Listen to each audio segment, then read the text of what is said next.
आदरणीय बंधुओं, शिवा मिशन न्यास के आध्यात्मिक यूट्यूब चैनल पर आपका हार्दिक अभिनंदन है। आज आपको सत्य युग की एक ऐसी घटना का वर्णन सुनाते हैं जिसके कारण भगवान विष्णु जी को त्रेता युग के उत्तरार्ध में मृत्यु लोक में श्री राम के रूप में जन्म लेकर भिन्न भिन्न लीलाएं करना पड़ी थी। यह प्रसंग शिव पुराण की रुद्र संहिता प्रथम खंड के अध्याय 1 से 5 तक से लिया गया है, अतः आप आनंद पूर्वक श्रवण करें। एक समय की बात है, मुनि शिरोमणि नारद जी ने, जो ब्रह्मा जी के पुत्र हैं, विनीत चित्त हो हिमालय पर्वत के उस स्थान में तपस्या में मन लगाया जहाँ एक समय भगवान शिव ने कामदेव को भस्म किया था, और उसी समय से वह क्षेत्र शिव आज्ञा से कामदेव के प्रभाव से मुक्त था। तपस्या पूर्ण होने पर नारद जी को यह अभिमान हो गया कि तपस्या के बल से उन्होंने अपने काम पर विजय प्राप्त कर ली है, और इसी अभिमान के वशीभूत हो नारद भगवान शिव से अपना बखान करने लगे। भगवान शिव ठहरे मायाधीश, सो नारद को अभिमान न करने की सलाह भी दी और आदेश भी, साथ ही काम पर विजय की बात गुप्त रखने की बात भी कही तथा ब्रह्मा एवं विष्णु जी से न कहने की बात कही। किंतु नारद कहाँ मानने वाले थे, सो सब दूर अपना बखान करने लगे। तब भगवान शिव की इच्छा से श्री हरि ने नारद के मार्ग में माया से निर्मित एक विशाल नगर की रचना कर दी तथा वहाँ शील निधि नामक राजा की पुत्री श्रीमती के स्वयंवर का प्रसंग उत्पन्न कर दिया। शिव की आज्ञा से वशीभूत नारद मन ही मन सोचने लगे कि मैं इस राजकुमारी को कैसे प्राप्त करूं। ऐसा विचार कर काम से विह्वल हुए मुनिवर नारद विष्णु जी का रूप ग्रहण करने हेतु विष्णु लोक में जा पहुंचे और विष्णु जी को सब हाल बताते हुए उस कन्या से विवाह की इच्छा प्रकट की एवं रूपमान दिखने के लिए विष्णु जी का स्वरूप मांग लिया, जिससे राजकुमारी श्रीमती निश्चित ही उन्हें वर ले।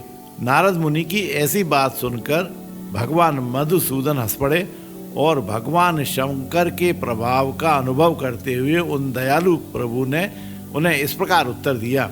भगवान विष्णु बोले, मुने तुम अपने अभीष्ट स्थान को जाओ, मैं उसी तरह तुम्हारा हित साधन करूंगा जैसे श्रेष्ठ वैद्य अत्यंत पीड़ित रोगी का इलाज करता है। ऐसा कहकर भगवान विष्णु जी ने नारद मुनि को मुख तो वानर का दे दिया और शेष अंगों में अपने जैसा स्वरूप देकर वहां से अंतर्धान हो गए। तदनंतर मुनि श्रेष्ठ नारद शीघ्र ही उस स्थान पर जा पहुंचे जहां शील निधि ने राजकुमारों से भरी हुई स्वयंवर सभा का आयोजन किया था। उधर भगवान रुद्र ने नारद जी की रक्षा के लिए अपने 2 पार्षद भेज दिए।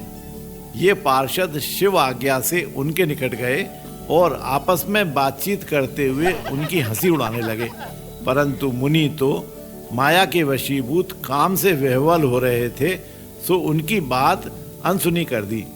इसी बीच सुंदरी राजकन्या स्त्रियों से घिरी हुई अंतःपुर से वहां आई और नारद मुनि का बानर जैसा रूप देखकर वह कुपित हो गई और उनकी ओर से दृष्टि हटाकर दूसरी ओर चली गई।